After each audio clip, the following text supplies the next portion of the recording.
Hola, ¿cómo les va? Hoy día es el lunes 4 de julio que es una fecha muy importante para los norteamericanos, para Estados Unidos, ¿no? Que tiene su día patrio, pero es un día que también para nosotros hoy ha sido relevante, un día vistoso, un día noticioso, porque hoy finalmente la Convención Constitucional le entregó el texto definitivo al presidente de la República, el presidente Boric, en una ceremonia esta mañana en el ex Congreso Nacional.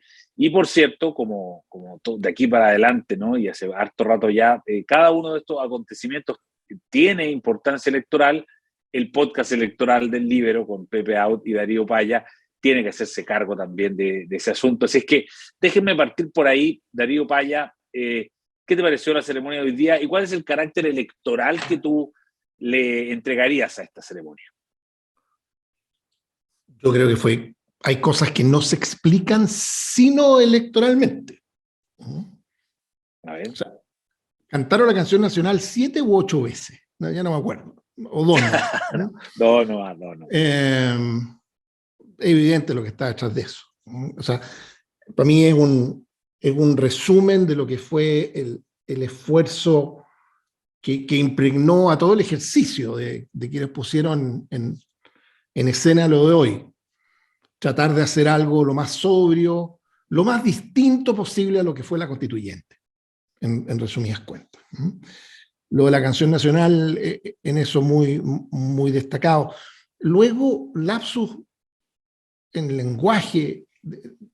Por ejemplo, en todas las declaraciones había como un énfasis que uno no puede suponer espontáneo, en que esto se terminó, esto se acabó, como mandando para la casa lo antes posible a la constituyente y muchos de los hechos que creo no vamos a olvidar.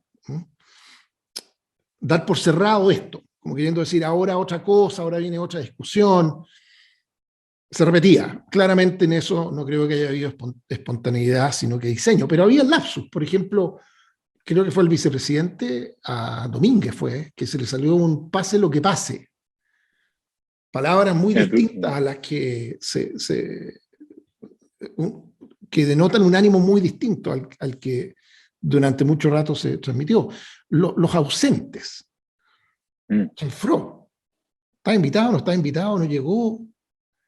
No, está invitado. Yo no lo vi hoy día, pero está invitado. Sí. ¿No? Sí. Es accidente que no haya llegado, fue un desaire, adhirió al presidente Lago y al presidente Frey y al presidente Bastián. No, está claro. Yo creo que, en fin, va en la línea de cosas que todas tenían un mismo signo, ¿no? Tratar de quitarle en este hito, en lo que se pueda, tratar de borrar. Y estas cuestiones que han pasado, claramente, desde una perspectiva institucional, histórica, la ausencia de los expresidentes es un forado gigante en todo el ejercicio. Luego el propio presidente Boric, fíjate que tuvo una frase que algunos, en general sus partidarios, lo han interpretado como un gesto de generosidad, cuando él dice, votar en el plebiscito no es una oportunidad para criticar a mi gobierno, ¿cómo fue que dijo? O sea, para evaluarlo, claro. Claro, que muchos dijeron, pero, y se puede leer así, lógicamente, tú puedes decir, bueno, qué generoso, es decir, si a usted le parece que yo lo estoy haciendo mal, no se la cobre a la Constitución. Pero tiene la otra lectura automática. O sea, el triunfo el fracaso del apruebo y de este proyecto no va a ser mío. Es empezar a construir distancia. ¿Llegó tarde a propósito? Esta no fue una ceremonia de la cual él fuera un protagonista esencial. Como hay antecedentes de que llega tarde y es casi un meme, uno puede atribuirlo a aquello, pero de nuevo, es plausible que no haya sido accidental. Yo creo, finalmente, Eduardo, que hay que apuntar que esta ceremonia tiene lugar visto de una perspectiva electoral. Y asumiendo que aquí viene una etapa nueva, ¿no es cierto? No tan nueva como quisieran los partidarios de la prueba que diseñaron la ceremonia de hoy, porque a la gente no se le va a olvidar, ¿no? pero es una etapa no va al fin. Y coincide con ser el punto en que probablemente en todas las encuestas la distancia entre el rechazo y el apruebo es la más alta que se haya manifestado en cualquier minuto. Coincide con un fenómeno que es de ahora, es que han ido disminuyendo los indecisos. Y la ventaja que el rechazo tiene sobre el apruebo es más grande que todos los indecisos. O sea, en la CADEM, ponte tú, hay 17 puntos de distancia a favor del rechazo y 15% de indecisos. Entonces tú se los sumas todos al apruebo y el resultado sigue siendo en definitiva el mismo. En el panel de la UDD, los números Pero los si anoté. quieres, Darío, Sí. quiero hablar de la encuesta un poquito después, que déjame Ok, preguntarle a Pepe lo que le pasó con la ceremonia de hoy día y volvemos al tiro, si te parece, con el tema perfecto, de la me encuesta, que parece, lo tenía como segundo tema. me parece. Pepe, la ceremonia de hoy día, ¿qué te pareció y con mirada electoral? Bueno, yo no la vi en directo, la revisé después, estaba en una reunión. Eh, pero evidentemente lo que está haciendo la convención es dar el punto de partida a la campaña. Y para la campaña sirven cosas distintas que las que sirvieron para concordar el texto. Y evidentemente ellos están intentando, y está por verse el grado de éxito que van a tener, en reinstalar la propuesta en el seno de la República, ¿no? Del espíritu republicano, de, de el respeto a las instituciones, de una cierta modestia de la que carecieron durante todo el proceso, ¿ah? La insistencia de Gaspar Domínguez con este texto naturalmente perfectible, ¿ah? No era el ánimo en los meses previos, digamos, pero evidentemente la soberbia ahuyenta al electorado y la modestia atrae electorado. Y yo diría que se inició la temporada de caza. Me refiero a la temporada de caza de los De electores. electores. Y cuando Claro. uno se dispone a cazar electores, tiene que mostrar su mejor cara. La cara constructiva, la cara republicana, la cara dialogante. Y por lo tanto, la pregunta es, mira, lo decía Noam Titelman, que es uno de los tipos más inteligentes del Frente Amplio, fundador de RD, expresidente de la FEU, que está ahora en Londres hace ya un par de años, decía en un tuit, la tendencia ya está señalada,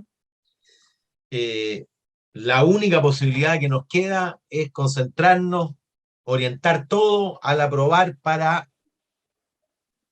reformar. Y aún así va a ser difícil, decía. ¿Ah? Entonces, claro, la pregunta es si habrá la disciplina y coherencia suficiente para hacerlo, porque es evidente, cualquier análisis electoral dice que para remontar esa diferencia hay que poner el énfasis en ese electorado que está dudando o está ahí y podría perfectamente pasar del rechazar para emprender otro nuevo camino hacia una constitución mejor, al mejor arreglemos la carga después en el camino, aprobando esto primero. Pero evidentemente no hay consenso en el campo del apruebo para que esa sea la estrategia dominante. La pregunta que uno se hace es si este acto va a poder prolongar la disciplina del acto al conjunto de la campaña.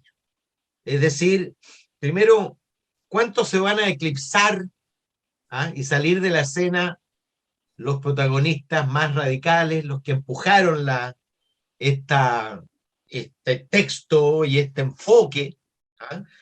¿Y cuánto le van a dejar paso a la cara más amable del apruebo? Esa es una pregunta que hasta ahora ha sido respondida negativamente, porque yo como observador externo he visto mucho más disciplina en el campo del rechazo. Tienen a José Antonio Caz en la clandestinidad virtual, y mucho menos disciplina en el campo del apruebo, porque cuando alguien dice, oiga, si la plurinacionalidad es más bien simbólica, sale alguien para aclarar que no se trata de hectáreas ni de tierras, sino de territorios, en fin. Y eso está por verse. Y yo creo que los más preclaros, digamos, saben que ahí es donde se juega la posibilidad de acortar distancias y eventualmente ganar. Eh, pero mi pronóstico respecto del nivel de control de los radicals del apruebo es un pronóstico reservado. Yo no veo a los protagonistas eh, decididos a dejar el paso a los reformistas, digamos, a los del apruebo con apellido, como decía Jado hoy día. ¿Ah? Yo soy del apruebo sin apellidos. ¿Ah? No sé cuánto protagonismo le van a dejar al apruebo con apellidos.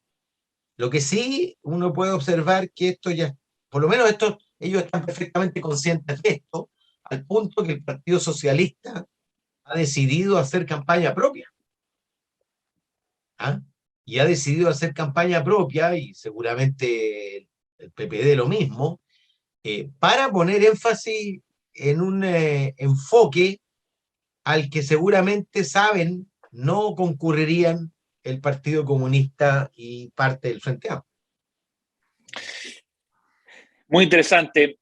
Darío Paya, vamos al tema de las encuestas. Tú decías que efectivamente este fin del trabajo de la convención, este 4 de julio, lo sorprende al apruebo y al rechazo en su momento de mayor distancia en las encuestas. Sí. Y estabas haciendo un análisis sobre eso. Sí, mira, enganchémoslo con la predicción de Pepe Agut de la semana pasada. O sea, direccionalmente, en los números que hay hoy día, ¿cuál es la principal evidencia a favor del resultado que predijo Pepe? Lo apuntábamos recién, y es que, creo que en todas las encuestas, pero al menos las dos que vi con algún detalle, si tú le sumas todos los indecisos, los no saben, al apruebo, sigue ganando el rechazo. Fíjate que en el caso, lo decía, de la CADEM, la diferencia es de 17 puntos a favor del rechazo, los indecisos, los no saben, los no responden son 15. En el panel UDD, la diferencia es de 14 puntos, los no saben, no responden, son 8. La CADEM tiene una pregunta interesante. Le pregunta a los indecisos, ¿qué cree usted que va a hacer? Y sucede que apenas el 21%, un quinto, con todos no le alcanzaría, pero apenas un quinto de esos dicen que probablemente votarían a prueba, un poquitito más que un 16 que dice que votaría rechazo. De manera que la cancha realmente está inclinada. Y yo creo, perdón, y con dos datos que no son triviales, lo hemos apuntado antes de acá. Los números de la región metropolitana hoy día muestran una votación cerrada. Desapareció esa brecha de ventaja importante que había a favor del apruebo. La expectativa de que va a ganar el rechazo se consolida con una ventaja importante, cuestión que incide en el voto de algunas personas que sienten legítimas sus dudas y se consolidan en el rechazo. Existe siempre la tesis esta que hay un porcentaje de gente que vota ganador.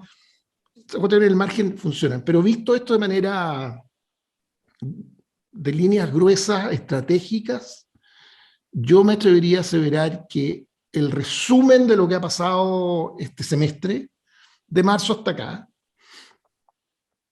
anotemos con un asterisco como algo relevante la dinámica de aprobación y reprobación del gobierno, eso no se puede soslayar. Pero en lo que atañe estrictamente el plebiscito, yo creo que conviven y en este caso son dos decisiones estratégicas, una buena del rechazo y una mala del apruebo, que se suman a favor del rechazo. Yo creo que el gran acierto estratégico del rechazo fue el desdramatizar la opción rechazo, rechazar. Rechazar esperanza, rechazar es para cambiar, rechazo para reformar. Y a mi juicio el gran error estratégico del apruebo es que, probablemente porque se encontró en un zapato chino, en que, como le pasa, en que el país entero está de acuerdo en que esta constitución está mal hecha, y fue mal hecha, y se confunden el fue mal hecha con el está mal hecha.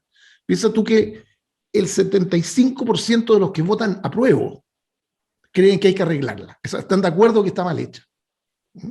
Los que están por el apruebo como Jadwe son apenas un cuarto de los que votan apruebo. O sea, aquí hay una convicción nacional de que esta cuestión quedó mal hecha. Y el problema es que la decisión estratégica del apruebo para arreglar validó completamente la noción de que esta cuestión está mal hecha. Fue mal hecha, la convención funcionó mal y quedó mal hecha. Eso hoy día es un punto de consenso. ¿Cómo sale la opción apruebo de ese forado que contribuyó a excavar? Es de difícil, Pepe lo dijo, es de diagnóstico reservado, por decirlo bien. Pero en fin, el hecho objetivo es que hoy día se cerró una etapa, hay mucha gente pensando hace mucho rato cómo enfrentar la siguiente, con mucha fe en que no va a tener que cargar la mochila que para el texto significaba la convención en sí mismo. Veamos qué pasa en las semanas siguientes, pero el punto que marca esta fecha en el calendario y los números con que coincide son bastante agudos a favor del rechazo. Pepe, en la sesión anterior, tú hablaste de que está como que la represa en un minuto se puede romper, y hoy día yo vi efectivamente a Isidro Solí, exministro Bachelet, radical, diciendo que va a votar rechazo en una entrevista en El País de España. ¿Es eso lo que está pasando, esta brecha que estamos hablando, esta brecha grande? ¿Es por eso, porque la represa se está rompiendo y está empezando a fluir, o tú crees que todavía ese fenómeno no ocurre? No, bueno, empezando a ocurrir de manera desatada. Los próximos días va a salir voces muy importantes de la democracia cristiana. En la democracia cristiana, las voces más conocidas por la opinión pública que han representado la democracia cristiana están, y algunos de manera sorpresiva, por el rechazo. Piensa tú en el líder de la izquierda demócrata cristiana, que fue Ricardo Ormazábal, presidente del partido en su época, Claro. para no hablar de casi todos los presidentes de partido, Latorre, Walker, en fin. Pero déjame decirte que, para complementar lo que decía Darío, se ha debilitado el aprobar para reformar y un cierto trasvasije hacia el rechazar para darse una segunda oportunidad, porque la convención no acompañó el aprobar para reformar, al dejar tan alto el umbral de reformabilidad. Es decir, reformar parece una tarea titánica. En cambio, un segundo proceso como que ha ido adquiriendo visibilidad y realidad por la actitud del presidente de la República, por lo que hizo Macaya en empujar a la coalición a dar señales inequívocas de compromiso hacia una nueva constitución, por el proyecto demócrata cristiano en el Senado que se va a votar en los próximos días. Entonces, claro, la gente que está ahí en la duda de si hace esto o hace esto otro, la viabilidad de ambas cosas obviamente que pasa a ser determinante. Pero déjame decirte que lo que más me llama la atención de las encuestas son otras dos cosas. Una que es la transversalidad del rechazo. Fíjate que el rechazo, por supuesto, le gana en aquellos que se identifican con la derecha 76-12. Pero en el centro, en los que se identifican con el centro, le gana 54-28 a la prueba. Es decir, lo dobla. Y en los que no se identifican con nadie, se declaran independientes, le gana 48-23. Y en la izquierda pierde, por supuesto, 14-33. Pero igual penetra entre aquellos que se identifican con la izquierda. Y luego, el segundo dato interesante es que la academia al menos, pero he visto otras también, muestra una disposición altísima a participar en la elección. Yo sé que la gente abulta siempre esto, y al final arruga parte de la gente que declara que va a participar, finalmente arruga, pero fíjate que es casi 20 puntos más que la misma disposición medida por la misma academia respecto de la presidencial cuando faltaban 2 meses. Es decir, había 66, 67%, y hoy día hay 86%. si participara un 19% más, o un 15, o un 14, tú tienes más o menos 1,5 millones más de votantes respecto del anterior, fue 8,3 millones, o sea, estás hablando de empinarte hacia 10. Y fíjate que entre los que no votaron, la relación rechazo-apruebo es de 53-23. Es la más alta. Por la razón que te decía, primero son más mayores, y segundo, es gente que no se entusiasmó con el proceso constituyente. Y si no se entusiasmó con el proceso constituyente para ir a votar en el plebiscito, es porque no le gustó el estallido seguramente, ¿ah? Y entonces la probabilidad de que vote rechazo, como muestran las cifras, es el doble de la probabilidad de que vote apruebo. Por eso que yo le respondí a la pregunta que me hacía Darío la semana pasada, de ¿Qué que, pasaba si votaba más gente? claro, tanto más participan, tanto más se va a ver reflejado el resultado, en el resultado, las encuestas de hoy, que hoy las encuestas todas están hablando de un 60-40.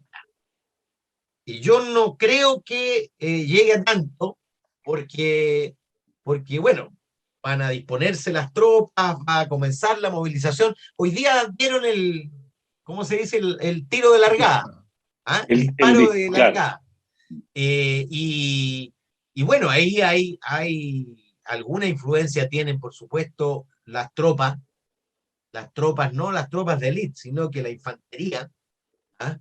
Y luego viene la franja, que son 28 días y yo creo que va a ser relevante, como lo fue en la presidencial y sobre todo en el plebiscito anterior, ¿ah?